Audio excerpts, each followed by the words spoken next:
experience. There are what I call political occupancies of mining projects aiming to sell without doing any geological work. I tell you, it's a lot of them. The Bui Belt that I mentioned about, if you go there today, that whole area is occupied with concessions. But nobody is doing anything on those concessions. People have just acquired it through means that they will, and just waiting for somebody to come, then they will charge him dollars and give the thing to the people. So there's no development on the concessions. But these are high potential gold belts that we can develop it. But people have just occupied it and they are not allowing people to come in.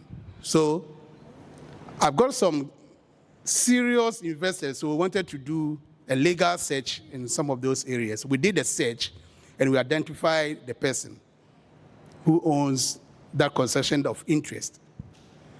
And then we approach, the commission asked us to go and approach the person. We approach the person. The person does not even know where the concession is in the first place. He has not done even a soil sample. Nothing is done. He only got a prospecting license. And he's got it, the license, the paper. And this person is asking for $30 million. My guys just walk away. And this is what is happening. Serious and very good projects are sitting down because of these, what I call the political occupancies. People are just occupying the concessions and they are not allowing, they are not also doing any development on the concessions. The next thing that we need to look at is, government policy framework. Ghana, we have a lot of laws concerning everything. A lot of them. I've seen, if I've not seen, I've seen a lot of mining policies. I saw the 2014 one that was done by Dr. Tony Obin and the team. I've seen 2021 policies. But, how effective are these policies working on the ground? And if you look at all those policies, there are financial incentives for mining companies, but go around and ask which of the companies are enjoying these incentives. No, nobody is enjoying it. And we've done key, reforms like the fiscal incentives for mining companies. Some of the companies are able to take advantage, like they go for development agreements, stability agreements, and stuff that are there available for the companies to do it. But it's not widely spread and it doesn't even catch up everyone. Then we need policies to streamline our licensing processes. In fact, we need I call it a one-stop shop. Sit there and you get everything done for your licensing. Now, if I want to register a company and take the company to Minerals Commission to get a concession, I need to go to two lands to get this. I need to go to the court.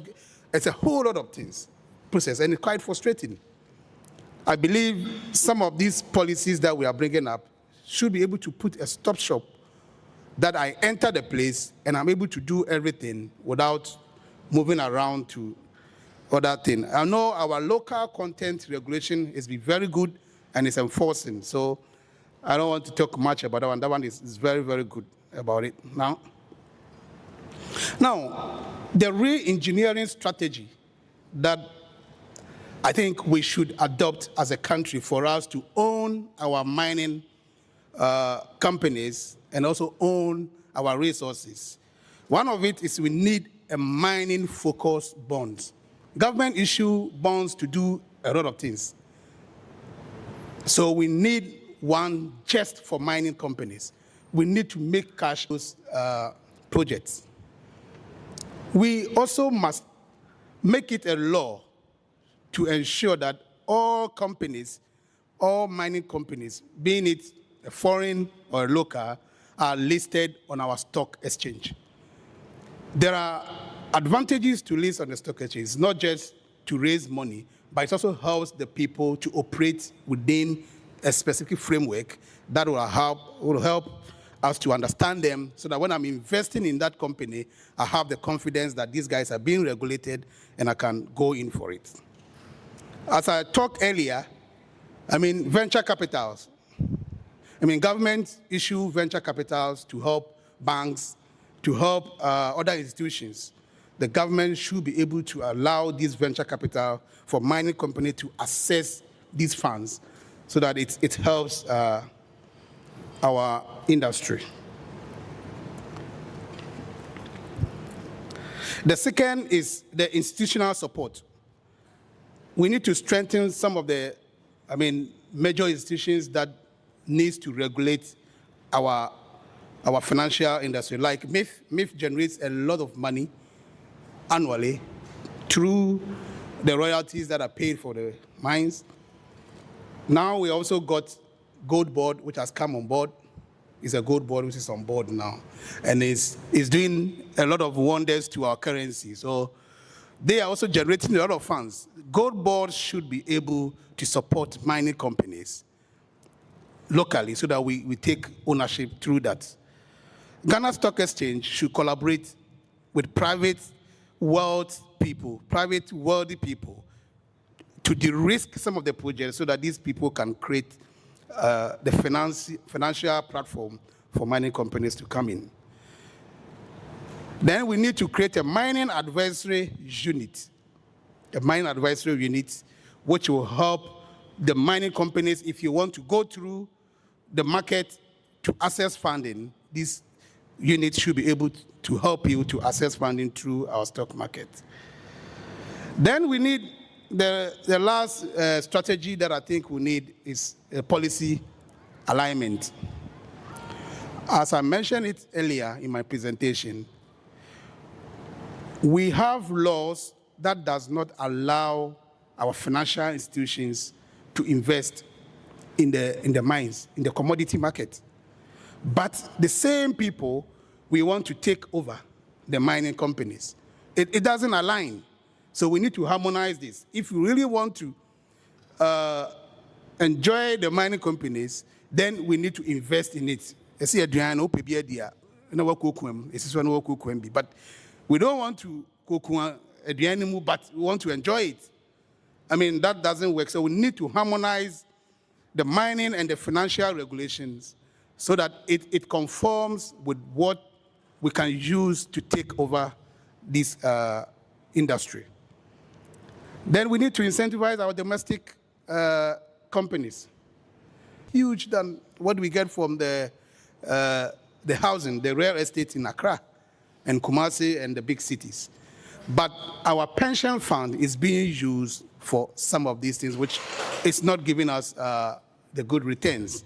So our institutions need to also align with the right investment so that we can talk and say, look, we are investing in the company so we can own the companies. In conclusion, let me just finish here. Our sector is ripe for transformation. The mining sector in Ghana is ripe. We see the debate that is ongoing from the beginning, what I gave you. People believe that we have to take over our companies now.